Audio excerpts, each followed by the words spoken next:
Muy buenas tardes. Bienvenida, embajadora Luz María de la Mora, y muchas felicidades por su exposición, por la claridad en la que tiene estructurado este tratado y las diferencias en determinado momento con el TLC. Embajador Jesús Mario Chacón Carrillo, bienvenido. Y sí quiero comentarlo a título personal y con mi compañera Gina.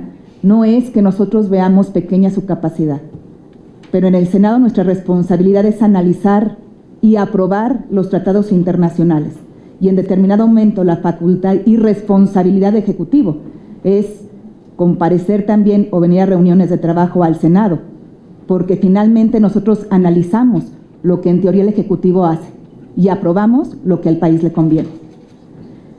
Dicho lo anterior, pues sí, hay algunas dudas que surgen. Si bien el Tratado de Libre Comercio en su momento, el principal beneficio fue haber dotado de certidumbre jurídica, reglas claras a las relaciones comerciales de América del Norte. Antes de este tratado, las exportaciones mexicanas hacia Estados Unidos, que aunque eran menores en términos absolutos, representaban igualmente alrededor del 80% del total de las exportaciones mexicanas. Se daban en un marco de incertidumbre jurídica y que incluso el riesgo de una salida de Estados Unidos del Tratado de Libre Comercio, como en su momento amenazó el presidente Donald Trump, era precisamente la pérdida de la certidumbre más que el impacto en los flujos comerciales, y por ello la importancia de esta renegociación del instrumento y de la suscripción del TEMEC. Sin embargo, a pesar de contar con este nuevo marco jurídico para las relaciones comerciales norteamericanas, los acontecimientos de las últimas 2 semanas demuestran que ningún tratado será suficiente para contener amenazas o incluso acciones arbitrarias e ilegales por parte de Estados Unidos contra las exportaciones mexicanas que van hacia ese país. ¿Por qué hay un marcado interés en el gobierno de México, que incluso lo comentó también, si mal no recuerdo, mi compañero Samuel García? ¿Por qué el interés del gobierno de México por aprobar el TEMEC a la brevedad, siendo que el Congreso estadounidense está todavía lejos de hacerlo? Y dado la situación política en ese país, no es un hecho que esto vaya a ocurrir en lo inmediato. Y si no está corriendo México algún riesgo innecesario que podría lesionar su dignidad, si en esta última instancia ratifica el TEMEC y Estados Unidos termina por no hacerlo. Y como todos los días también tenemos sorpresas, hace unos minutos tenemos la última sorpresa, y que me parece que también no podemos dejar pasar de largo, que el gobierno mexicano nos dice una cosa y nos venimos enterando de la verdad, por lo que el gobierno estadounidense, su presidente, en determinado momento demuestran incluso con evidencia. Bueno, estrechamente relacionado con la pregunta anterior, es importante decir que esperar a discutir y aprobar en lo legislativo un tratado internacional con Estados Unidos hasta que el Congreso de ese país haya hecho lo propio, no solo es una precaución para salvaguardar la dignidad nacional, sino también un movimiento estratégico. Al respecto, conviene recordar el precedente de las llamadas cartas paralelas que el gobierno del presidente Clinton incluyó en el paquete legislativo del TELECAN, que envió al Congreso para aprobación. En esas cartas se incluían provisiones ad hoc negociadas fuera de la mesa, que en los hechos modificaban los términos del tratado en materia de comercio de azúcar, por ejemplo. Y también reconociendo cosas muy, muy positivas que sin duda serán una gran oportunidad o mejorarán las oportunidades, es la disciplina en las negociaciones de este acuerdo en cuanto a las pequeñas y medianas empresas, que quedó codificado en el capítulo 25, y se trata de una adición necesaria en virtud de que el 99% de las unidades económicas en México entran en la categoría de pymes, pero generan poco menos del 10% del valor total de las exportaciones manufactureras mexicanas.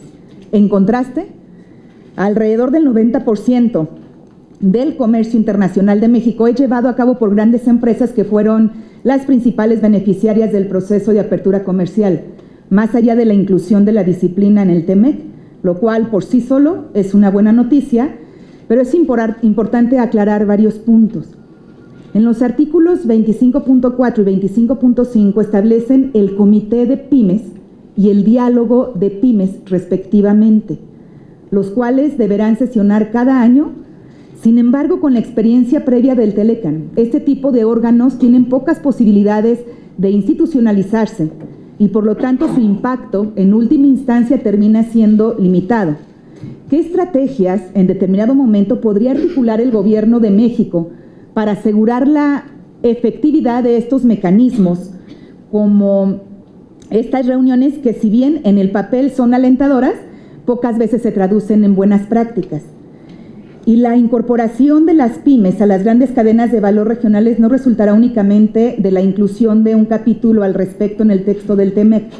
Otra de las enseñanzas del Telecan es la necesidad de un acompañamiento mediante políticas industrial y económicas nacionales para asegurar que los beneficios del libre comercio se traduzcan en bienestar.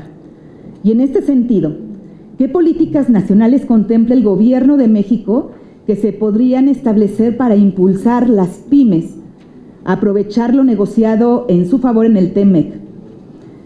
Por cierto, en ProMéxico, donde usted fue titular de la unidad de negocios, embajador de negocios globales, en su infraestructura, para apoyar empresas, tenía una infraestructura para apoyar a empresas en sus esfuerzos de internacionalización y era un buen punto de partida. Sin embargo, ante la desaparición de ProMéxico, ¿qué estrategias se tienen en mente implementar ahora? Ahora bien, también me gustaría abordar lo del artículo 32.10, el TLC o el Tratado de Libre Comercio con un país sin economía de mercado. Creo que es importante que podamos abordarlo. Si puede interpretarse esto como una limitación a la soberanía nacional, pues acote el margen de acción de la política comercial de México. Y si bien la interpretación generalizada de este artículo es que apunta un poco hacia Asia, a China, establece un margen de interpretación lo suficientemente amplio. ¿Cómo puede el Gobierno de México protegerse ante la posibilidad de que sus socios, y específicamente Estados Unidos, utilicen este artículo como herramienta de presión y chantaje contra México ante cualquier iniciativa comercial que emprenda nuestro país? Y finalmente, que también ya lo mencionaron, respecto al acuerdo paralelo México-Estados Unidos sobre la medida de amparo de la sección 232, que habla, pues, que en determinado momento el periodo de los 60 días en los que Estados Unidos y México buscarán negociar un resultado apropiado basado en la dinámica de la industria y patrones comerciales. Esto en el sentido, en determinado momento, de que se imponga una medida o aranceles o restricciones. Y que ahorita creo que es importante también abordarlo y entender bien esta carta paralela.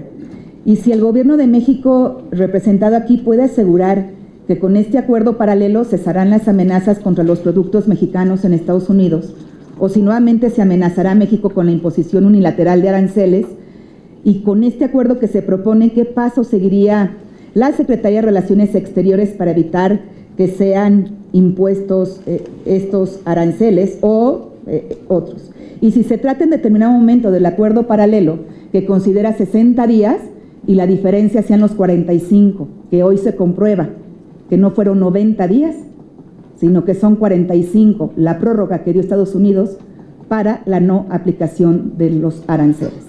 ¿Es cuánto?